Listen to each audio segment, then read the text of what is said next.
किसी ने कहा है कि हर एक लकीर एक तजुर्बा है जनाब, चेहरे पर लकीरें यूं ही नहीं आएगा।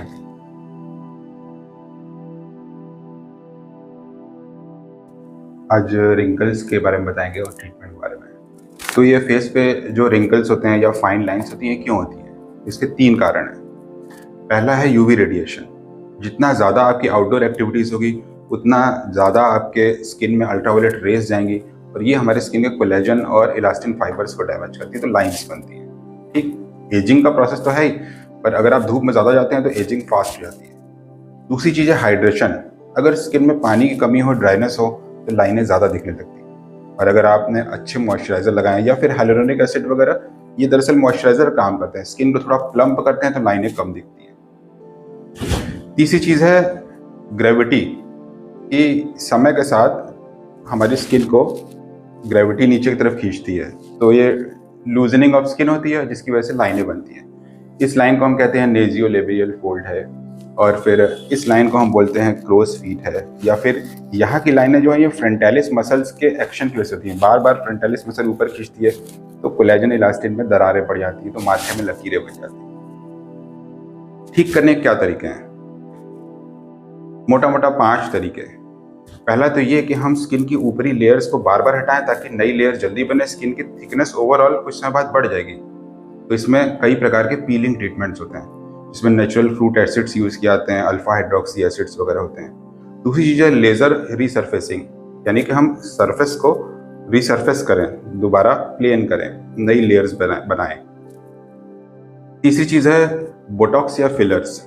जैसे लाइन बहुत गहरी हो गई है तो लेज़र या पीलिंग से भी नई स्किन टाइट होगी, तो हम उसमें अंदर कुछ ऐसा भर दें ताकि वो लाइन जो गड्ढा है वो भर जाए। तो नेजियोलेबियल फोल्ड में स्पेशली कुछ फिलर्स डाल दिए थे अंदर, जो स्किन को ऊपर उठा देते हैं और लाइंस गायब जाती हैं। चौथी चीज़ है बोटॉक्स। बोटॉक्स एक तरह का टॉक्सिन होता है जो मसल्स को पैरालाइज करता है। तो ये जो मांसपेशियां हैं जो लगातार कॉन्ट्रैक्ट कर रही हैं, जिसकी वजह से लाइनें बन रही है, यहाँ की लाइन बन रही है, अगर ये मांसपेशियां ढीली हो जाएं तो लाइनें गायब हो जाएंगी। पर इन सब चीज़ों का असर टेम्परेरी होता है, और फिर जैसे जैसे आपकी एज बढ़ेगी, 1 साल 2 साल 3 साल में वापस आपकी लाइंस दिखना शुरू होगी। और जो लास्ट और सबसे बड़ी चीज़ है वो है फेस लिफ्ट। यहाँ से स्किन को कट करके और स्किन को पूरा ऊपर खींच लेते हैं, तो ये पूरी स्किन आपकी टाइट हो जाएगी। जो एक्स्ट्रा स्किन यहाँ आ गई उसको कट करके स्टिच करते हैं, स्टिच लाइन आपके बालों के अंदर चली जाएगी और फेस आपका पूरा टाइट हो जाएगा। तो बहुत ज़्यादा एज में जो फिल्म स्टार्स वगैरह होते हैं, हम देखते हैं उनके फेस में तो लाइनें ही नहीं दिख रही हैं, वो दरअसल इस फेस लिफ्ट ऑपरेशन की वजह से होता है। ट्रीटमेंट होते हैं जैसे केमिकल पीलिंग है, तो इसके साइड इफेक्ट क्या है? कुछ नहीं है, ऊपर की लेयर्स हटाने का तरीका, थोड़ा लेयर्स हटेंगी फिर न्यू लेयर्स आएंगी, तो ऊपर की लेयर में जो पिगमेंटेशन, टैनिंग, सारी चीज़ें हैं वो हटेंगी, जो डेड स्किन है वो हटेगी। जो लेज़र से उनके क्या साइड इफेक्ट है?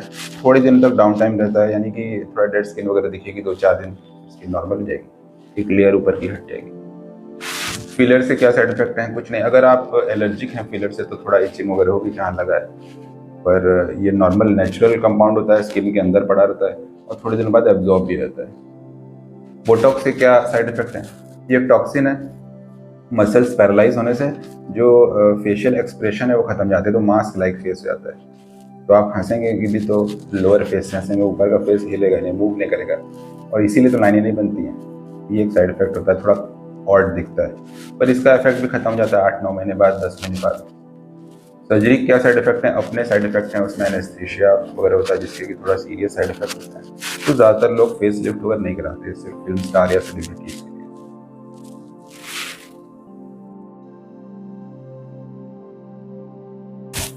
एक बार क्या हुआ कि एक इंटरव्यू चल रहा था, तो इंटरव्यूअर ने कैंडिडेट से पूछा, उसने स्लेट पर 2 लाइनें खींच दी, एक छोटी एक बड़ी, और उसे कहा कि मैं तुम्हें चौक नहीं दूंगा लेकिन तुम इस छोटी लाइन को बड़ी कर सकते हो। तो कैंडिडेट ने क्या किया, उसने बड़ी लाइन को ऊपर नीचे थोड़ा मिटा दिया, बोला देखिए ये वाली बड़ी हो गई, ये छोटी हो गई। तो बड़ी लकीर खींचना मुश्किल होता है कि नहीं? मान लो कि तुम एक छोटी लकीर हो और तुम्हारा जो प्रतिद्वंदी है वो एक बड़ी लकीर है, उसने ज़्यादा कामयाबी हासिल की है, तो आप बड़े कैसे बनेंगे? बड़ी लकीर खींचना मुश्किल होता है, अपने ऊपर वर्कआउट करना पड़ेगा, मेहनत करनी पड़ेगी, ज़्यादा समय, ज़्यादा स्किल्स एक्वायर करना पड़ेगा। उसके बजाय दूसरे को छोटा करना आसान होता है।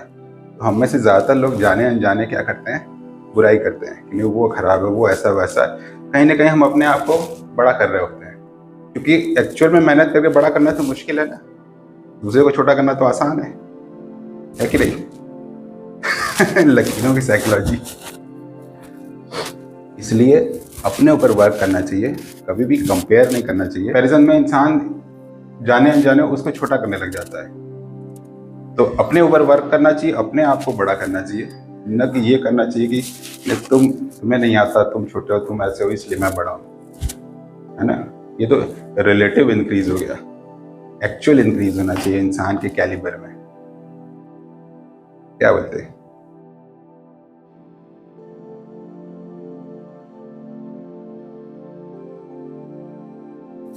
बहुत सारे लोग जो है वो ये सोचते हैं कि हाथ में जो लकीरें हैं इसी से डिसाइड होता है नसीब, लेकिन एक्चुअल में ये हाथ में लकीरें भी क्यों बनती हैं? दरअसल हमारा हाथ का जो मूवमेंट है वो कुछ खास जगहों पे होता है। इन खास जगहों पे कोलेजन और इलास्टिन फाइबर्स टूट जाते हैं, उससे दरारें बन जाती हैं, तो लकीरें बन जाती हैं। फिर लकीरें बन जाती तो इंसान कहता है कि नहीं ये हार्ट लाइन है, ये ब्रेन लाइन है, ये थोड़ा सा ज़्यादा बड़ी है, ये थोड़ी छोटी है, ये लाइफ लाइन है, ये बीच से कटी हुई क्यों है? आपके हाथ के मूवमेंट की वजह से। और अगर आप घर का काम ज़्यादा करते हो, है ना, तो आपके हाथ में बहुत सारे कोलेजन फाइबर टूटेंगे तो ज़्यादा लकीरें बनेगी। हम लोग बोलते हैं हाउस वाइफ्स डर्मेटाइटिस। हाउस वाइफ्स के हाथ देखो जो ज़्यादा काम करती हैं उन्हें ज़्यादा लकीरें दिखेंगी।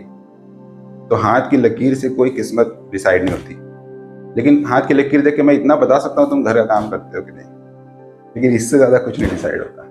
ये तो नेचुरल मूवमेंट्स की वजह से बनी है। ऐसे ही साइंटिस्ट लोग ये सोचते हैं कई बार कि ये जो फिंगरप्रिंट होते हैं ये क्यों बने होते हैं? ये भी तो दरअसल लाइनें हैं, और ये बहुत फाइन लाइन के सर्कल्स होते हैं, उनके 3 पैटर्न्स होते हैं, और उन पैटर्न में ऐसा कहते हैं 16 रिच कैरेक्टरिस्टिक्स, यानी कि ऊंचे नीचे जो दरारें हैं उनमें से 16 रिच कैरेक्टरिस्टिक 2 लोगों की कभी मैच नहीं हो सकती। और यही फिंगरप्रिंट की खासियत है कि अगर दुनिया की आबादी 30 अरब भी हो गई, अभी तो 800 करोड़ है केवल, अगर इतनी भी हो गई तब भी 2 लोगों की लाइंस मैच नहीं करेंगी, इतने उसके कॉम्बिनेशन होते हैं। और ये लाइनें बनी क्यों हैं? दरअसल ये बनी होती हैं ग्रिप के लिए।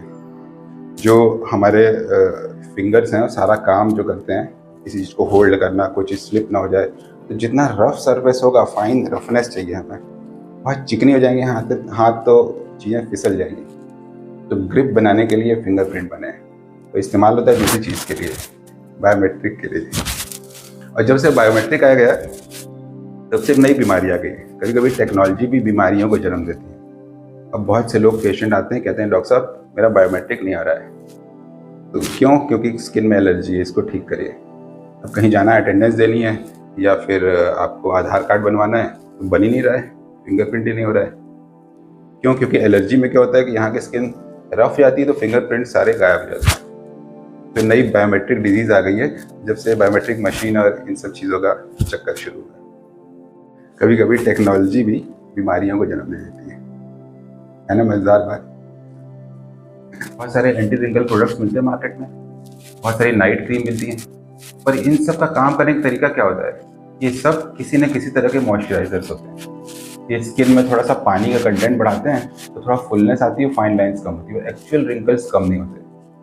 जो सबसे बेहतर चीज़ है वो है विटामिन ए एनालॉग, आइसोट्रेटिनोइन या टेटिनोइन के क्रीम्स मिलते हैं, और इन्हें आप नाइट में लगाइए। अगर आप हफ्ते में 1 या 2 दिन भी लगाते हैं तो रिंकल्स बनने की स्पीड जो है वो स्लो हो जाती है।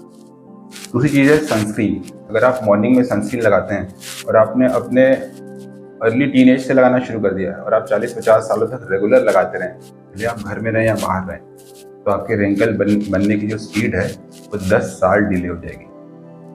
तो सनस्क्रीन, रेटिनॉइड्स, ये 2 एक्चुअल मेडिसिन है जो लाइंस को कम करती हैं। बाकी जितने कॉस्मेटिक मिलते हैं, जो नाइट क्रीम्स मिलती हैं, वो सब एक तरह के मॉइस्चराइजर्स हैं, और वो भी हमें यूज़ करने चाहिए।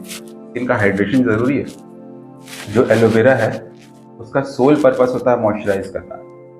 जो एलोवेरा प्लांट है वो डेजर्ट प्लांट है, और डेजर्ट में पत्तियाँ सूख जाती हैं, तो उस प्लांट ने एक नेचुरल कार्बोहाइड्रेट बनाया है जो कि ऐसा कॉम्प्लेक्स मॉलिक्यूल था जिसमें पानी के मॉलिक्यूल्स फंस जाते हैं। एलोवेरा की पत्तियों को तोड़े तो ये जेल निकलता है। ये जेल प्लांट ने अपने लिए बनाया था कि उसका पानी न सूख जाए, तो हम लोग उसको तोड़ करके अपने फेस पे लगाते हैं, मेरा पानी न सूख जाए हाइड्रेशन के लिए। तो ऐसा नहीं सोचना चाहिए कि इसके अंदर कोई ऐसी खास रेमेडी या कोई दवा है जो कि जादू करेगी। ये सिर्फ एक खास तरह का कार्बोहाइड्रेट है जो आपके स्किन को बहुत देर तक मॉइस्ट रखता है। है।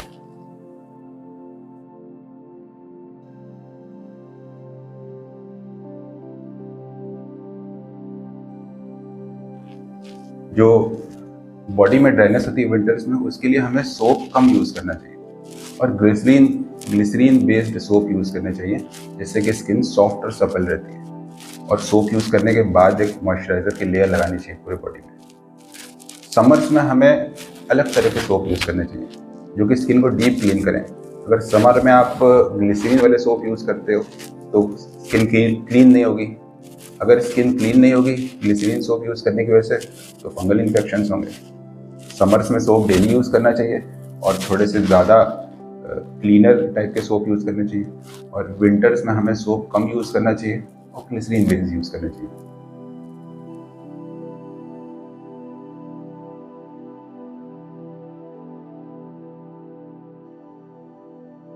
अगर आपकी स्किन बहुत सेंसिटिव है, बहुत जल्दी ड्राई होती है, तो आपके लिए रूटीन अलग तरीके का रहेगा, नॉर्मल लोगों के लिए रूटीन अलग रहेगा। तो बहुत से लोगों को विंटर्स में कोई खास प्रॉब्लम नहीं होती, तो आप किसी भी तरह का सोप यूज़ करिए।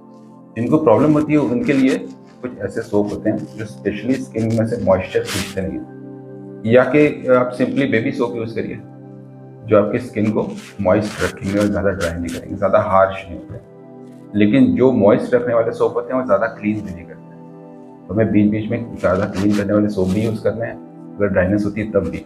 और फिर एक थिक लेयर मॉइस्चराइजर की लगाइए।